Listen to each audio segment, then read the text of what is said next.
Sonic has had a weird history, hasn't he? From running in the 90s to being out of breath in the 2000s to a renaissance in the 2020s, the spiky blue blur has had a life of both ups and downs. Unfortunately, today we are talking about one of his downs, Sonic X-treme, which was meant to be the Big Blue's first adventure into 3D, to be released on the doomed Sega Saturn, who not even Segata Sanshiro tapping into his Kamen Rider background could save. So what happened? Why did Sonic X-treme not even get released? To tell you, I need to turn the clock back 30 years to 1994. Sonic X-treme was meant to be a game that tied into the Sonic SatAM show because of how popular it was in America. The game would be developed by the Sega Technical Institute, or STI. It was headed by Michael Kosaka, while animations were handled by Chris Sen. This project would be more focused on the story aspects of the game, which is something SatAM was also known for, so it made perfect sense. The game was originally going to be an isometric side-scroller a la Sega Sonic the Hedgehog, but was later switched to be a typical 3D platformer.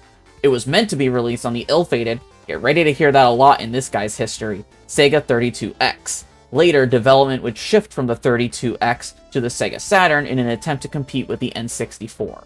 The Sega Saturn version of this game was made using two different game engines, starting sometime in 1995. One team led by Robert Morgan, who would make the levels, while Chris Coffin leading the other team, creating the boss arenas, which used the exact same engine as Panzer Dragoon 2's Y. So are you saying it's Panzer Dragoon 2-2? Are you saying it's Panzer Dragoon 2-2? Like seriously, that is kind of a dumb name. Almost as dumb as Banjo-Tooie. The game was developed on the PC and was going to be ported to the Sega Saturn. This meant the music had to be hard-coded into the game once ported, and it would run slower. Now the complications don't end there. Now keep in mind, this is the mid-90s. Most developers had not yet worked on the new novelty that was 3D games. The STI team was no exception. One of the biggest problems the team faced was transitioning Sonic's fast gameplay to 3D as they struggled to make it work in a 3D environment. Get ready to hear that for the next 30 years! Programming the game was even harder, as I iterated before. Nobody on the team had worked on a 3D game up to that point, and while the game ran fine on PC, the port was nowhere near fast enough while running on the Sega Saturn. As such, the port was then outsourced to Point of View Software, who at the time before this had created such games as Garfield Caught in the Act. Yeah, this company went bankrupt in 2010, no surprise. In March of 1996, 2 years after the game had begun development, STI had received a visit from either one of two people, nobody could really decide, one of which is, pardon if I butcher the name, Hayao Nakayama, the CEO, or the Vice President, Shoichiro Irimajiri. To make a long story short, they were not impressed by the game up to that point, they quote, came storming out, practically cursing after seeing what they'd done. What they were impressed with was the saving grace of this dumpster fire, Christina Coffin's boss engine, and in short order, requested that the game be built around it. Now this was no small order. Switching the entire game engine takes time and effort. They were essentially creating an all-new game from the ground up with just a few months before it was supposed to release that October. As such, a new team was formed in the old STI location. Work was hell, and they work anywhere from 16 to 20 hours a frickin' day. Now around this time, Bernie Stoller approached STI and asked how he could help. The team basically said that the cool new engine used for Nights into Dreams would be a great help, and like a monkey's paw, the wish was granted. However, after 2 weeks of having said engine, they were told to stop using it as Yuji Naka, the granddaddy of Sonic, threatened to leave Sega if they used the engine. This reaction could have been sparked by the rumor that Sonic Team was using the Knights engine to make their own Sonic game, but it's cluttered in too much bureaucratic red tape and corpo talk, and it's hard for my college boy brain to understand. In May of 1996, the game was shown off at E3 in Los Angeles, the version that had used Christina Coffin's engine. By now, the team were dead men walking, with Coffin getting atypical pneumonia from overwork, and Chris Sen losing 25 pounds in a couple of months from the stress, and being told he only had 6 months left to live. Thankfully, he survived, but the writing was already on the wall.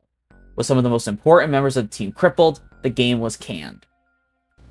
The game was gone. Life went on. The 3D Saturn Sonic game Yuji Naka had been working on would later become a little game called Sonic Adventure for the Dreamcast. and the files for Sonic X-treme can be found in Sonic Jam's code. This failure is what many speculate to be the Saturn's main failure, and as stated before, not even Segata could save this system. So why do I bring this up? Well, like Sonic 06 and Project 06, some people believe this game could live on in some form or another. In 2015, a fan somehow acquired the code for the game and made a playable version of Jade Gully that was shown off in E3 LA 1996. Another fan made a playable Saturn version of the game, and in December of 2022, a playable Unity version of 4 levels with 1 axe apiece was released by a programmer, Voxel. Okay, pause. So it wasn't Voxel that released the Unity version, that was actually Nintendo. Voxel had released the Sega Saturn playable version. Sorry to get that mixed up, it doesn't affect the rest of the video. I hope you both go on to have really good careers. I couldn't find any information on them, besides that they made this homebrew, but I hope they have a great career going forward. Now what about the gameplay? Sonic can run, jump, and basically do everything he could in the classic games, only now he has a double jump. The Unity version of the game used the arrow or WASD keys to move, while the Z, X, and C keys are action buttons. The game has a weird fisheye camera lens, which, depending on the level, is either a benefit or a detriment. The first level, Jade Gully, it's neither, as it's barely noticeable. The level is fine, as it's a nice intro to the game. Crystal Frost is the next level, and is very hard. Sonic's controls are slippery, and some of the tight platforming this level has you doing can be annoying.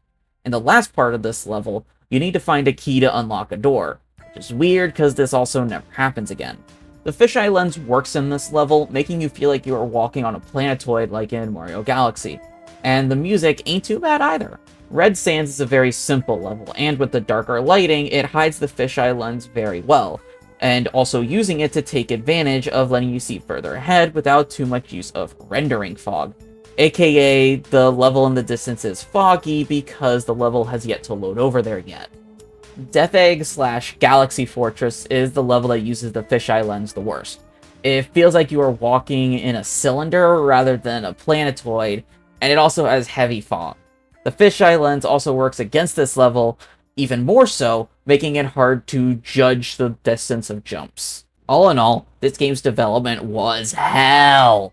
While other games rose to the challenge and became either classics, cult classics, or being hailed as one of the, if not the, greatest game of all time, some games unfortunately did not. In life, there are always winners and losers, but Sonic X-treme is not like most losers. It helps that anything with the Blue Menace's face on it is considered a classic, but also because there are talented individuals who want to see this game do well and finish the vision that so many developers wanted to see. I'm linking the version of the game I played in the description so you all can play and form your own opinions on the game. It's something that I hope you all can experience. And the developers that made this game, be it the original STI team or people like Voxel, who bring these games to the modern age, thank you so much for all of your hard work. And thank you for watching, and I hope you all have a fantastic night, and take care.